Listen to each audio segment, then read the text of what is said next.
네, 안녕하십니까. 저는 서울대학교 치과병원 치주과 교수 조영단입니다.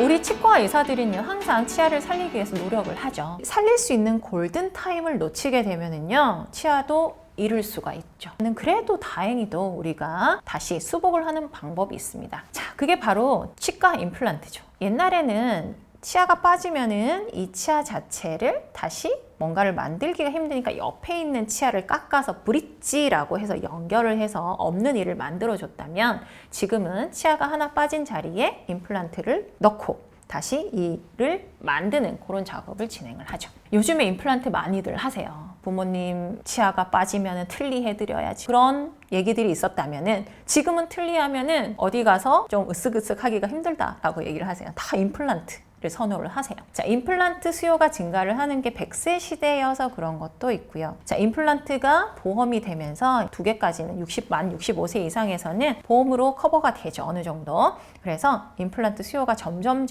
증가를 하고 있고, 틀니 이를 만들 수는 있지만은요, 씹는 기능이 적어요. 말하거나 음식 씹다가 이게 덜컥 빠지는 경우가 있기 때문에 다들 틀니보다는 임플란트를 선호하십니다. 제 환자분들 중에서 이제 80, 90 되신 환자분들도 많아요. 그만큼 100세 시대를 얘기를 해주는 거고요. 치아가 있음으로 인해서 맛있는 것 잘 먹고 하는 게 이제 오복 중에 하나일 뿐만 아니라 이제 100세 시대에서 장수할 수 있는 그런 방법이죠. 자, 요즘에 이런 것들 많죠, 그죠? 저작 기능, 치매 와의 연관성, 이가 있어야 잘 씹고 잘 씹어야 치매가 걸리지 않는다라고 얘기를 하잖아요. 여기에 대해서는 찬반 논란이 아직까지도 있는 것 같긴 한데, 여기에 대해서 많은 연구가 이루어지고 있기 때문에 그 연구 결과를 앞으로도 보면서 진짜로 연관성이 있는지에 대해서 컨펌을 할 수 있을 것 같습니다. 이러나 저러나 결국에는 저작 기능이 중요하다는 얘기인 거죠. 자, 임플란트 시술 과정을 같이 한번 보도록 하겠습니다. 자, 임플란트는 다시 치아 뿌리 부분을 대체하기 위한 식립체라고 하는 거를 뼈 안에다가 이렇게 식립을 하게 됩니다. 자, 뼈에서 이렇게 임플란트랑 고정이 되게 되면은요, 이 위에 부분에 본을 떠서 이를 만들고, 이 만든 치아를 나사를 연결을 해서 조립을 하게 됩니다. 자, 그래서 임플란트 시술 과정은 크게 이런 단계로 이루어진다고 보시면 되고요. 그래서 이를 뽑고 임플란트 기둥을 심는 부분은 수술적인 부분이 되겠고, 이를 만들어서 끼는 부분은 보철적인 부분이 되겠습니다. 임플란트 구조를 같이 보시죠. 뼈 안에 들어가는 부분은 고정체 또는 식립체라고 얘기를 하고, 우리가 픽스처라고 얘기를 합니다. 치아 뿌리 역할을 하는 거고요. 티타늄이라고 하는 재료로 만들어졌어요. 자, 이 티타늄의 장점은 이제 부식이 되지 않고 뼈와 완전하게 융합이 됩니다. 크라운이라고 하는 임플란트 보철물은 주변의 치아, 위에 있는 치아하고의 교합 관계를 생각을 해서 우리가 본을 떠서 만들게 되는 거고요. 실질적인 치아 역할을 하는 부분이고, 여기서는 이제 심미적인 거를 고려를 해서 뭐 이 색깔 나는 재료로도 할 수 있고, 아니면 나는 금으로 하겠다면 금으로 할 수도 있고요. 여러 가지 재료 선택 가능하십니다. 이렇게 본을 뜬 치아와 뼈에 넣은 이 고정체 부분을 연결을 해주는 이 지대주를 통해서 임플란트는 조립식으로 구조가 이루어집니다. 임플란트 역사를 같이 보면은요, 이제 임플란트를 치과에 사용해야지 라고 발명이 된 게 아니고요. 1952년에 스웨덴의 브레네막 교수님이 이 타이타늄으로 만든 원통형 기구를 처음에는 이제 실험을 하기 위해서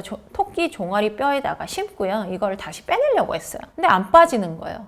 왜 안 빠질까? 보니까는 티타늄 원통하고 뼈하고 완벽하게 그냥 붙어버린 거예요. 자, 이게 바로 지금 현재 우리가 사용하는 치과용 임플란트 개발의 계기가 된 겁니다. 티타늄과 이 뼈 사이에 완벽하게 결합하는 골융합 이라고 하는 게 기본 메커니즘이에요. 임플란트를 심을 때는요, 꼭 뼈가 있어야 되고요. 뼈하고 임플란트 사이에 단단하게 직접적으로 연결이 돼야 됩니다. 그래서 임플란트를 심으려면 뼈가 중요한 거죠. 자, 임플란트를 심고 나서 이 주변 뼈하고 임플란트랑 붙는데 걸리는 시간이 대략 한 2-3개월 정도 걸립니다. 자, 임플란트를 심기 위해서 구멍을 낸 이 부분에서 이 안에 부분에 이제 혈액이 들어오고 세포들이 이주를 하면서 내가 원하는 뼈, 조골세포라고 하는 뼈를 만드는 세포들이 증식하고 분할을 하고, 이 사이에서 뼈가 단단해지면서 임플란트 표면이랑 붙게 돼요. 이게 보통 2, 3개월입니다. 자, 이 기간 동안을 우리가 보통 이제 줄이기 위해서 임플란트 표면 연구를 많이를 하죠. 임플란트 식립해 보신 분들은 알겠지만 길어요. 빨리빨리 이가 만들어졌으면 좋겠어요. 임플란트 표면에서 뼈가 빨리 붙도록 하는 이 기술에 대한 연구가 많이 진행이 되고 있습니다. 우리가 자연치와 임플란트에 대해서 한번 비교를 해보면요. 가장 큰 차이는요. 자연치는 뼈랑 직접 연결이 되어 있지 않아요. 이와 뼈 사이, 치아 뿌리와 뼈 사이에는요. PDL이라고 하는 치주인대로 연결이 되어 있어요. 그래서 우리가 보통 이를 뽑을 때도 이렇게 흔들면서 뽑죠. 여기에 공간이 있기 때문에 우리가 보통 딱딱한 음식을 먹든 충격을 받든 이런 게 있을 때 여기가 완충작용을 해주는 부분입니다. 자, 그런데 임플란트는 뼈와 임플란트가 직접적으로 연결이 되어 있습니다. 그래서 모든 충격들이 뼈에 바로 갈 수 있는 그런 구조다. 임플란트 염증이 생기면은요, 이 부분 뼈가 녹을 수 있는 가능성이 높고, 이 부분이 뼈가 녹게 되면은 임플란트 전체를 구성을 하고 있는 부분에 자, 뼈가 둘러싸여져서 힘이 전달되는 부분이 줄어들기 때문에 임플란트가 약해질 수가 있습니다. 이런 차이가 있습니다. 자, 이런 환자분이 오셨어요. 자, 임플란트를 이제 하는 거를 과정을 볼 건데요. 이 임플란트가 많이 발전되지 않았을 때 이제 앞니 2개를 뽑고 이가 있는 것처럼 보이기 위해서 양쪽 치아를 깎아서 브릿지라고 하는 걸 했어요. 요거는 엑스레이 사진을 보면 이렇게 나오는데요. 치아 뿌리 이렇게 양쪽에 2개가 있고 중간에는 이를 뽑았는데 그때는 임플란트가 없어서 임플란트는 못했고, 이가 있는 것처럼 보이기 위해서 옆에 있는 치아를 깎아서 이렇게 씌워놨던 거죠. 그런데 이거마저 탈이 나요. 치아 4개가 해야 되는 걸 양쪽 2개가 하는 거기 때문에 결론적으로는 4개가 할 일을 2개를 하다 보면은 이 치아도 나중에 문제가 생깁니다. 둘 중 하나가 문제가 생기거나 둘 다 생기거나 이래요. 근데 묶여져 있기 때문에 환자분들이 처음엔 잘 몰라요. 하나가 탈났을 때는. 근데 하나 더 탈나면 이게 전체가 흔들리게 되죠. 자, 그래서 이럴 때는 이제 임플란트가 개발이 되어 있으니까 임플란트 식립을 하면 되겠죠. 자, 전체를 발치를 하게 됩니다. 밑에 있는 뼈가 그나마 괜찮다면은 바로 임플란트 식립을 이렇게 하게 되는 거고요. 이렇게 엑스레이 찍어보면은 임플란트가 뼈 안에 잘 들어가 있는 것을 볼 수가 있습니다. 골융합을 위한 시간 2, 3개월 정도 지나면은요, 이렇게 보철물을 올릴 수가 있고요. 보철물을 올린다라고 하는 자체가 뼈랑 임플란트가 잘 붙었기 때문에 이제 힘을 줘도 된다라는 얘기입니다. 자, 그래서 임플란트 보철을 해서 이렇게 사용을 할 수가 있겠습니다. 자, 저렇게 이제 그나마 밑에 있는 뼈가 괜찮으면 이를 뽑고 바로 임플란트를 심는 경우가 있어요. 자, 치주염이든 치근단 치주염이든 그 무엇이든 염증으로 인해서 뼈가 많이 녹는 경우가 있죠. 환자분들 중에서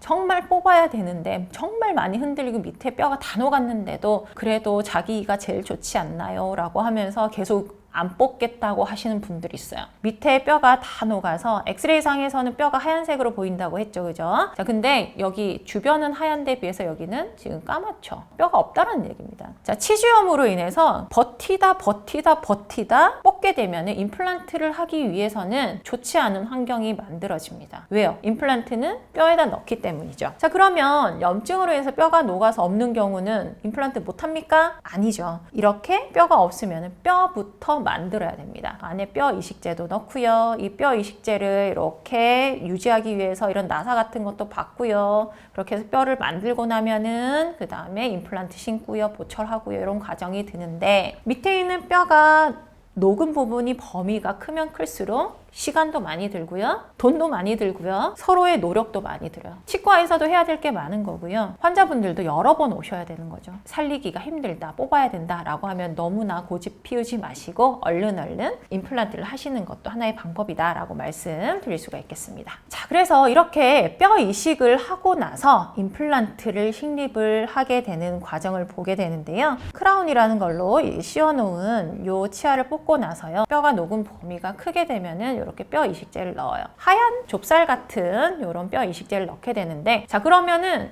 환자분들이 묻거든요. 그럼 이런 이식제들은 어떤 걸 씁니까? 뼈 이식은 어떻게 하나요? 라고 물어보시는데요. 어디서 떼다가 하는 경우도 있지만 요즘은 어떻게 많이 하냐면은 인공뼈를 많이 사용해요. 소 이런 데서 가져오는 것도 있고요. 사체에서 가져오는 것도 있고요. 요즘에는 다른 여러 가지 합성골도 많이 발전이 되어 있습니다. 자, 이렇게 뼈를 넣어주고요. 이 부분을 이제 이렇게 막 같은 걸로 이렇게 덮어줘요. 요즘에는 콜라겐이라고 하는 걸로 차폐막을 이렇게 덮어줍니다. 뼈가 단단해지면은 임플란트를 신게 됩니다. 자, 임플란트를 신고 나서 뼈랑 임플란트랑 붙으면 이제 보철물을 하게 되는데요. 자, 그래서 이렇게 토탈 걸리는 시간이 이를 뽑고 나서 뼈를 만드는 데까지 한 3, 4개월. 임플란트를 신고 뼈와 임플란트가 붙는 데까지 한 3, 4개월. 한 7, 8개월 걸리죠. 그죠? 시간이 많이 걸릴 수 있습니다. 그래서 밑에 뼈가 많이 녹아있는 경우에는 임플란트 불가능보다는 뼈를 이식을 해서 뼈 만들고 임플란트를 심어야 되기 때문에 시간과 노력, 돈이 많이 들 수 있다라는 거를 말씀을 드릴 수가 있겠습니다. 자, 그래서 뼈 이식을 어떻게 하는데요? 이렇게 물어보시거든요. 자, 원래 뼈가 여기가 이렇게 둥글게 이렇게 되어 있어야 되는데 뼈가 녹아서 뼈가 없어요. 뼈가 없으면은 자, 잇몸을 열고요. 뼈를 만들고자 하는 모양으로 골 이식제를 이렇게 넣어줍니다. 하얀색 부분이 골 이식제고요. 이렇게 막을 덮어주게 되는 거거든요. 덮어주게 되면은 이 안에 들어있는 뼈가 이제 내 뼈로 이렇게 만들어집니다. 이렇게 뼈가 만들어지고 나면은 이제 임플란트를 심을 준비가 된 거죠. 자, 이렇게 뼈 이식을 할 때 골 재생 시에 사용하는 재료에 대해서 살펴보면 크게 두 개예요. 골 이식제와 차폐막이 되겠습니다. 자, 골 이식제 중에서 많이 사용하는 게 우리가 보통 이제 소에서부터 나오는 뼈 많이 사용하고요. 말에서 나오는 뼈도 있어요. 자, 그래서 골 이식제로 사용하는 것 중에 이제 나이백에서 나오는 제품이 이제 OCSB 제노매트릭스라고 하는 파티클로 좁쌀처럼 되어 있는 이런 재료도 있고요. 자, 요거를 모아서 콜라겐으로 이렇게 네모난 모양으로 되어 있는 게 OCSB 콜라겐이라고 하는 제품이 있습니다. 골 이식제를 보호하기 위해서 차폐막을 덮는데요. 이런 차폐막이 이제 나이백에서 나오는 거는 리제노머라고 하는 콜라겐 제품이 있겠습니다. 이 콜라겐 제품도 여러 가지 사이즈, 형태에 따라서 나와 있기 때문에 형태에 맞춰서 보통 저희가 사용을 하게 됩니다. 그래서 뼈 이식제 넣어주고 그다음에 이렇게 차폐막을 넣어서 골 재생을 유도를 하게 되는 것입니다.